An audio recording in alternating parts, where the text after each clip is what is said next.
말씀은 사도행전 2장 14절부터 21절까지 말씀을 한 절씩 교독하겠습니다.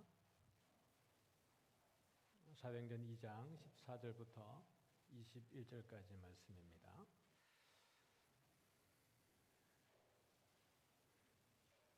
제가 14절을 읽겠습니다. 베드로가 11사도와 함께 서서 소리를 높여 이르되 유대인들과 예루살렘에 사는 모든 사람들아 이 일을 너희로 알게 할 것이니 내 말에 귀를 기울이라.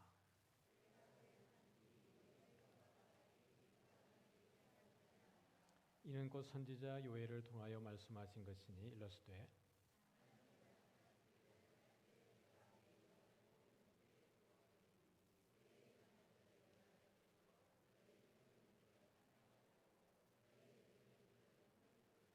그때에 내가 내 영을 내 남종과 여종들에게 부어주리니 그들이 예언할 것이요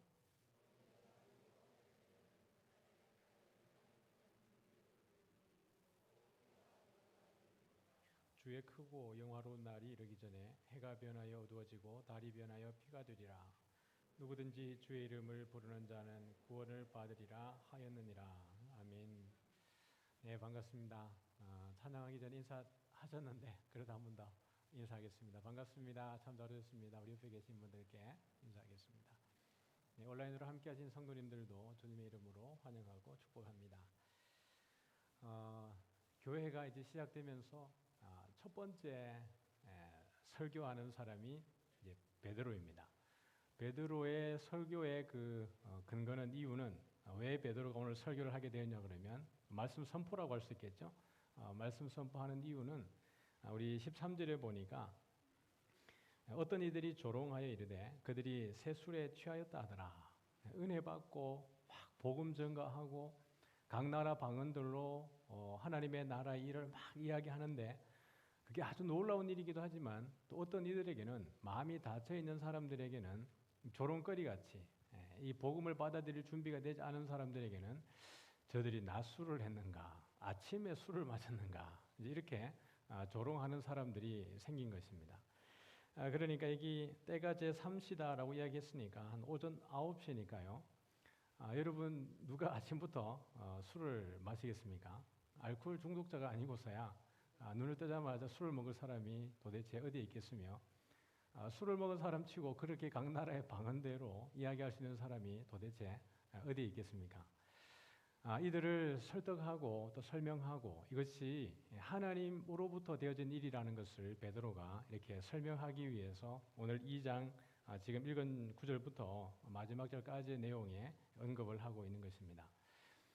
베드로의 설교를 잘 살펴보면 오순절날 성령 임하신 것에 대한 그 과정들을 잘 설명을 하고 있어요.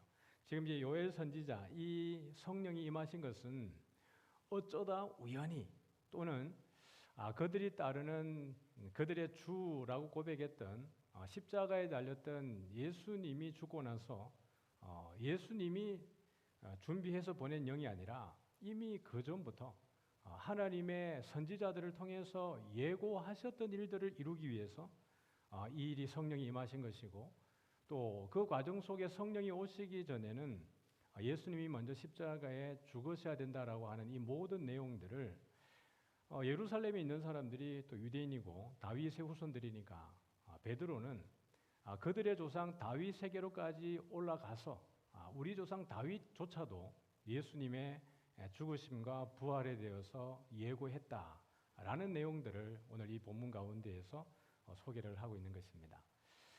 그러니까 오늘 오순절에 대해서 우리가 조금 더 자세히 알아보는 것은 이 사도행전 전체를 이해하고 또 예수님의 부활 또 성령의 임재를 이해하는 데에 조금 더 도움이 되겠죠. 오순절 그러면 50번째 되는 날 맞죠? 그러면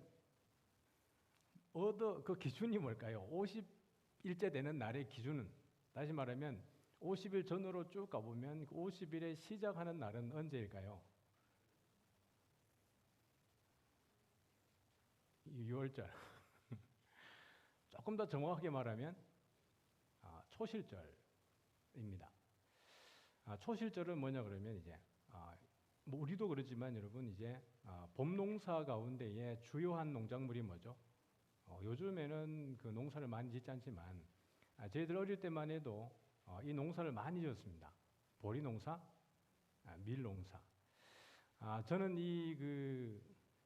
다른 건 몰라도 아카시아 꽃이 딱 피면 어떤 생각이 나냐 그러면 보리 추수할 때가 되었다. 이게 생각이 납니다. 왜냐하면 이제 학교 다닐 때 아카시아 꽃이 피면 보리가 누렇게 있게 되고 이제 아카시아 꿀 뜨는 사람들이 열심히 이제 꿀을 뜨게 되고요. 그 보리 추수를 하고 나면 그 논을 갈아엎고 난 다음에 이제 거기에다가 모내기 준비를 하는 것이거든요. 그러니까 초실절이라고 하는 것은 이들에게도 보리 농사를 해서 보리의 첫 열매를 거두는 절기가 초실절입니다. 그런데 초실절을 지키는 날은 언제냐 그러면 그냥 첫 열매를 수확하면 무조건 이 초실절을 지키는 것이 아니라 이 백성들 간에 통일된 날이 있어야 되겠죠. 예를 들면 어떤 집은 6월절 열흘 전에 추수할 수도 있고 어떤 사람은 하루 전에 추수할 수도 있고 그렇죠. 또 어떤 가정에서는 추수를 못할 수도 있어요. 그러나 전체적으로 봤을 때 보리 추수가 딱 시작이 됐습니다. 그러면 보리 추수를 하고 난 이후에 그 맞는 6월절이 지나고 나면 그 다음 날 이틀이 지나고 나면 그 3일째가 되는 거죠. 3일째에 초실절을 지키게 되는 겁니다. 그 오순절의 시작점은 초실절입니다. 그래서 보리 추수를 해도 6월절을 지나지 않으면, 다시 말하면 초실절이라고 하는 절기를 지키지 않으면 이거를 먹지 못하게 돼 있어요. 매매도 못하고. 그냥 기본적으로 6월절이 지나고 초실절이 되어져야 그들이 이제 보리를 먹을 수도 있고 판매할 수도 있는 거예요. 거기서부터 며칠째요? 50일째인데 그래서 우리가 오순절을 다른 말로 뭐라고도 불러요? 맥추절이라고도 부르고 77절이라고도 불러요. 그 77절의 그 계산 방식은 뭐예요? 77, 49일, 7일이 7번이니까 77절이에요. 49일 동안 이들이 계속해서 매일매일 그 예배를 한답니다. 왜 매일매일 예배를 하냐 그러면 그 초실절과 맥추절 사이에 이때는 비가 오면 안 된다네요. 이때에는 비가 오게 되면 가을 농작물을 수확하는 데에 지대한 영향력을 미친답니다. 비가 오지 않아야 꽃이 떨어지지 않고 그다음에 그때 태양을 많이 쬐어야 꽃이 피고 첫 열매가 맺어질 때 가을 수확을 위한 첫 열매가 잘 맺어진다라는 거예요. 그래서 이들이 늦은 비, 그러니까 이른 비를 기다릴 때에는 초실절 전에 보리 추수하기 전에는 이른 비가 와야 되지만 초실절하고 맥추절 사이에 그 사이에는 비가 오면 안 되기 때문에 매일매일 기도하면서 하나님 비가 오면 안 됩니다. 태양이 쨍쨍 내리쬐야 됩니다. 그러면서 매일의 예배가 이루어지는 것이 초실절부터 맥추절까지 며칠이라고요? 49일입니다. 그리고 49일을 지킨 날을 기념하기 위해서 지키는 절기가 뭐예요? 50일째 큰 절기를 축제를 지킨다는 것이 오순절이에요. 그러니까 6월절은 예수 그리스도의 어린 양의 희생, 십자가의 죽으심을 우리가 상징하는 것이 6월절 아닙니까? 그러니까 6월절 다음에 어린 양의 예수님이 죽으시고 난 다음에 며칠 만에 부활을 해요? 3일 만에 부활하잖아요. 초실절을 며칠 만에 지킨다고요? 3일째 새벽에 지킨다는 거예요. 그래서 초실절은 예수 그리스도의 부활을 상징하는 것입니다. 그러니까 예수님이 부활하고 나신 이후에 며칠 동안 제자들과 함께 다녔어요? 40일을 함께 다니시고 그 다음에 예수님이 부활하시고 난 다음에 그 제자들은 뭘 했습니까? 모여서 계속 기도한 거예요. 그러니까 예수님이 승천하시고 난 이후에 부활하고 난 이후에 승천하시고 오순절 때까지 제자들에게도 예배가 없는 날은 아무도 없었던 거예요. 항상 하나님의 나라에 대해서 듣고 하나님을 예배하고 예수님 승천하시고 난 그 사이에도 오직 간절히 기도하면서 그리스도와 하나가 되어지고 하나님과 하나 되는 기간을 보낸 거죠. 그러니 50일째라고 하는 것은 아주 큰 축제입니다. 그래서 이 50일째 성령에 임재한다라고 하는 것은 단순히 예수님께서 기다려, 약속한 거 보내줄게 라고 하다 계산하다 보니까 50일째가 아니고, 이것은 이미 하나님이 모세의 율법 가운데에 그들에게 절기를 주실 때에 그리스도의 고난과 그리스도의 부활과 그 다음에 성령의 오심에 대해서 이미 모세의 글 가운데에 다 예고해 두셨다라는 것을 볼 수 있는 것입니다. 이 큰 날에 대해서 모르는 사람들이 이들이 은혜 받고 성령 받고 방언으로 하나님의 나라의 일을 이야기하는데, 옆에서 하는 이야기가 뭐라고요? 야, 저들이 술에 취했다 얘기를 하는 거예요. 그러면서 베드로가 하는 이야기는 이 성령의 임재는 요엘 선지자가 이미 예고한 것이고, 이 성령이 그냥 오시는 것이 아니라 요엘 선지자의 성령이 오시기까지는 누구의 희생이 먼저 필요하다는 거예요? 네, 그리스도의 죽으심이 반드시 필요했다는 것을 이야기하고 있습니다. 그래서 오늘 우리가 보는 구절에 보면 23절인데 한번 여러분 같이 읽어볼까요? 오늘 본문 23절입니다. 같이 읽습니다. 시작. 그가 하나님께서 정하신 뜻과 미리 아신 대로 내준 바 되었거늘 너희가 법 없는 자들의 손을 빌려 못 박아 죽였으나. 하나님은 이미 이것을 어떻게 하셨다고요? 정하신 뜻과 미리 아신 대로 내준 바 되었는데, 법 없는 자들이 그들이 그리스도를 하나님의 아들, 하나님과 동등됨으로 이긴다 하여서 이 그리스도를 십자가에 못 박은 거예요. 그러나 베드로의 설교를 통해서 우리가 볼 수 있는 것은 무엇입니까? 이것은 이미 하나님이 정하신 뜻이었다라는 것이에요. 아담과 하와가 죄를 지었을 때부터 이미 그리스도의 오심은 예고되어 있었다라는 것을 볼 수 있는 것입니다.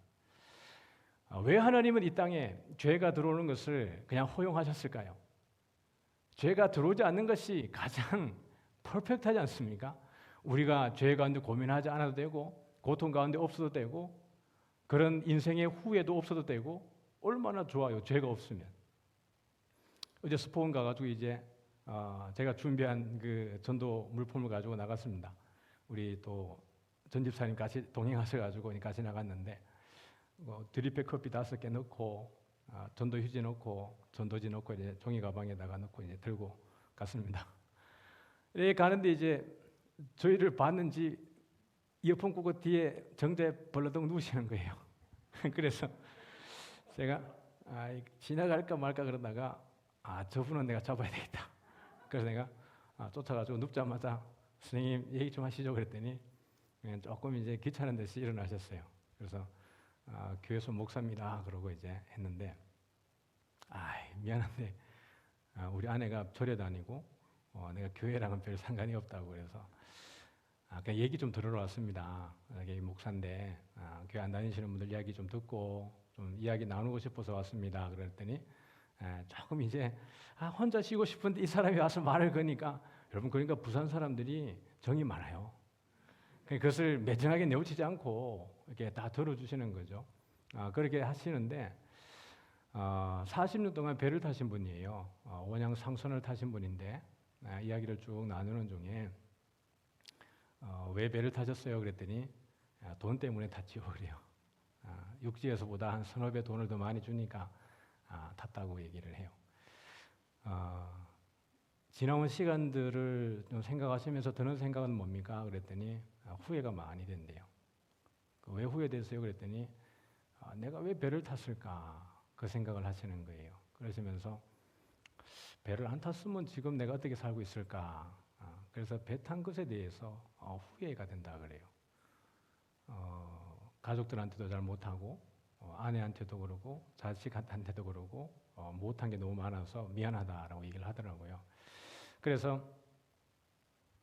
선생님 그 미안할 것만 아니고, 또 선생님 그렇게 또 많이 수고하고 애썼으니까 또 뭐 사모님이라든지 또 애들이 또 자녀들이 잘 된 거 아닙니까? 너무 후회하실 게 아니고 이제 앞으로 살아가시는 날들에 대해서 잘 누리는 것도 지혜입니다라고 이야기하고 이제 좀 이야기하고 선물도 드리고 했습니다.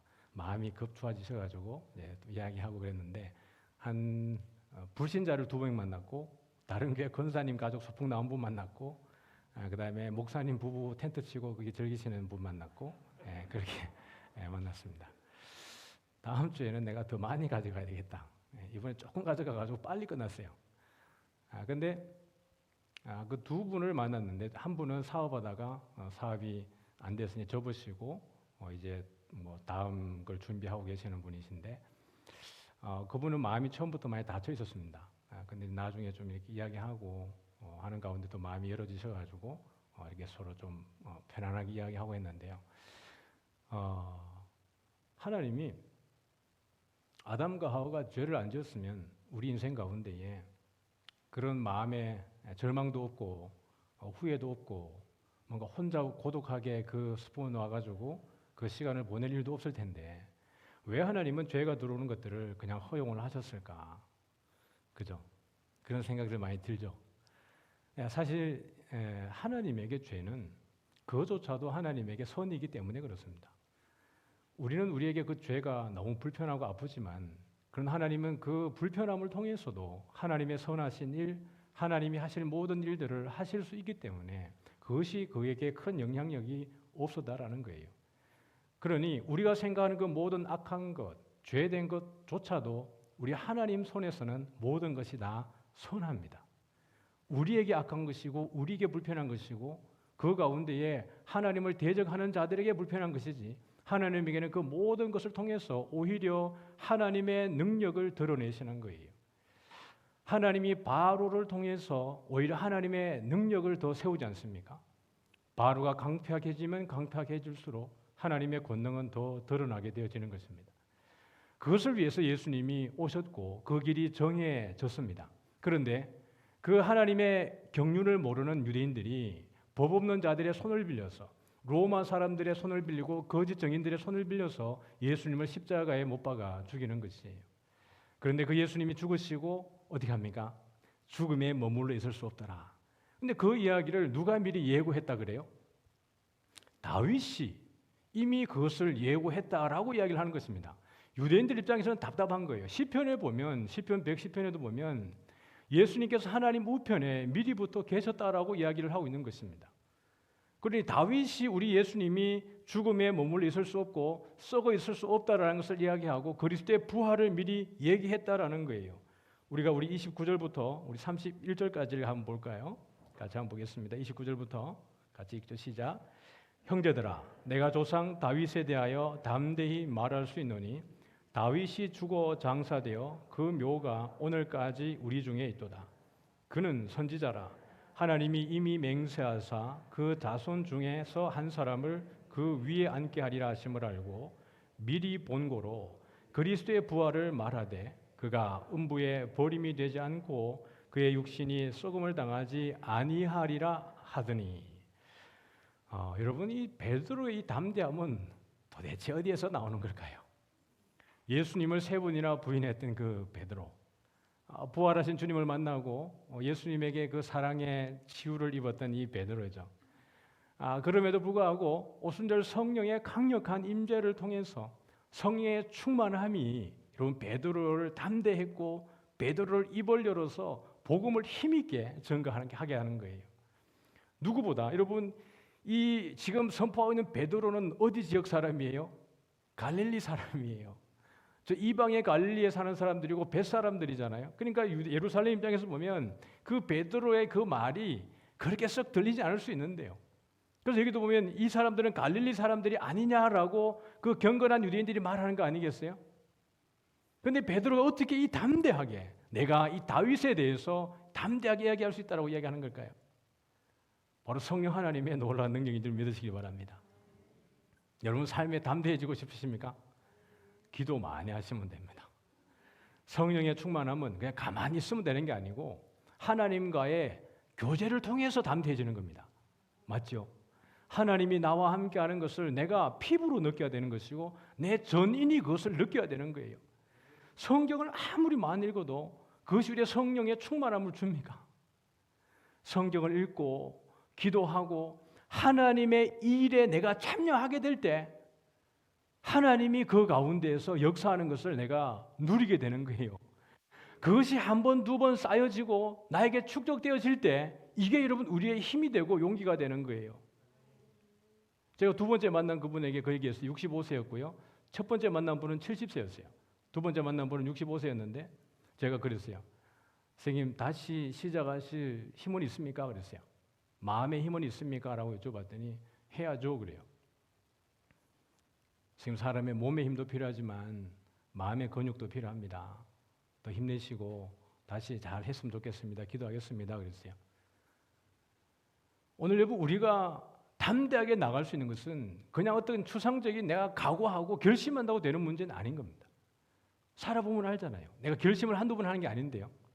그런데도 그 결심이 쉽게 무너지는 이유는 내 삶에 성령의 충만함을 지속적으로 누리지 못하기 때문에 그렇습니다.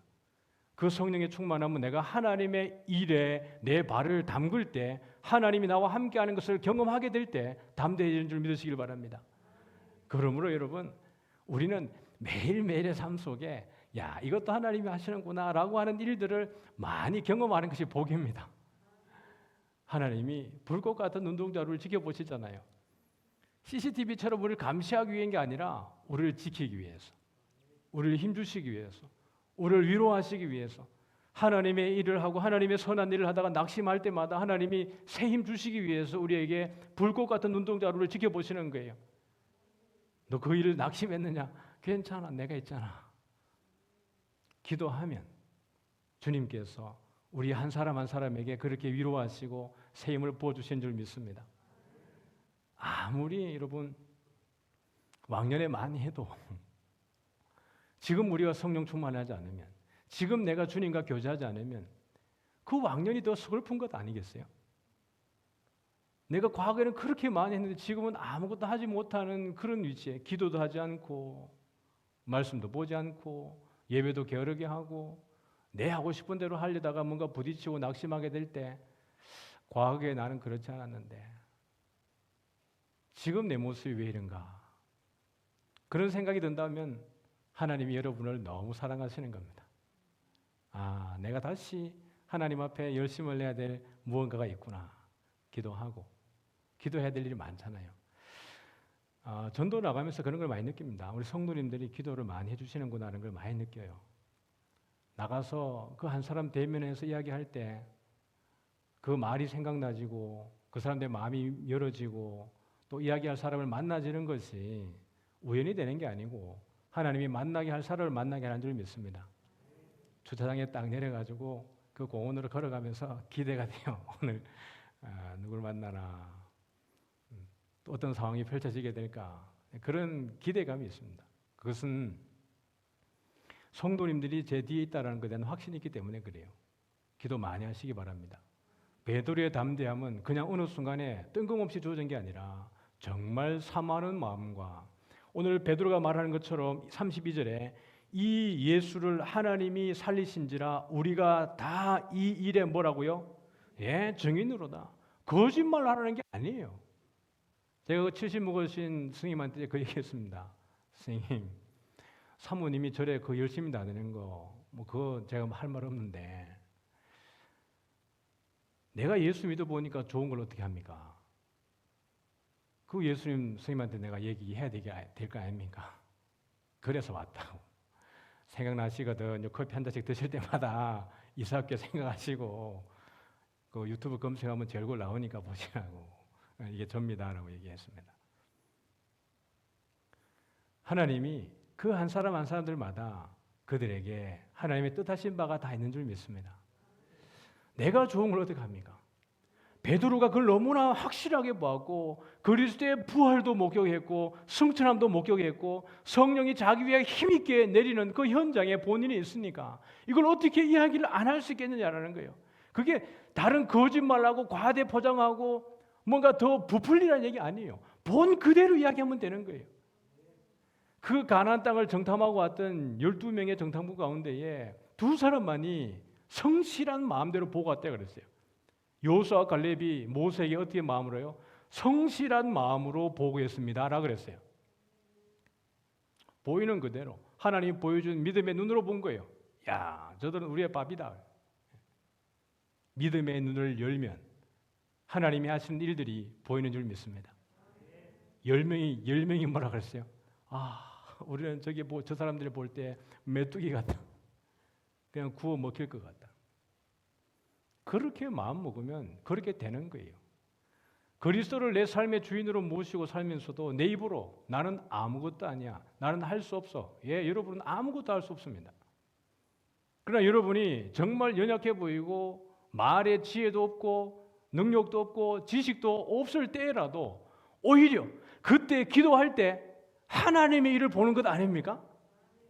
나는 지식이 없고 미련하고 말을 할 줄 모르는데 기도하고 했더니 내 입에서 말이 나가고 거기서 내가 상상할 수 없는 지식이 쏟아져 나오고 그 일들을 바라볼 때 이게 내가 아니고 하나님이 하는 것이라고 말할 수 있어지지 않습니까?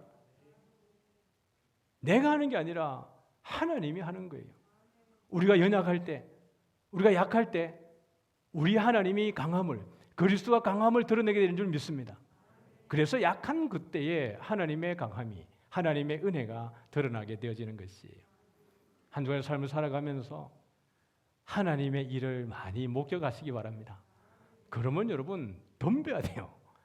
하나님의 일을 위해서 여러분이 거기에 들어가야 돼요. 그때에 하나님의 일을 봅니다.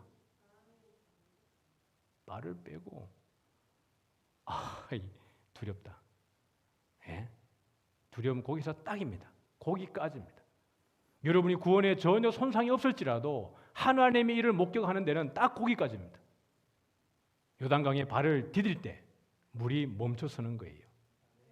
모세가 손을 내밀 때 그 홍해가 갈라지는 것입니다. 여러분이 믿음으로 그 발걸음을 디딜 때 하나님이 여러분의 삶 가운데에서 역사하는 줄 믿으시길 바랍니다.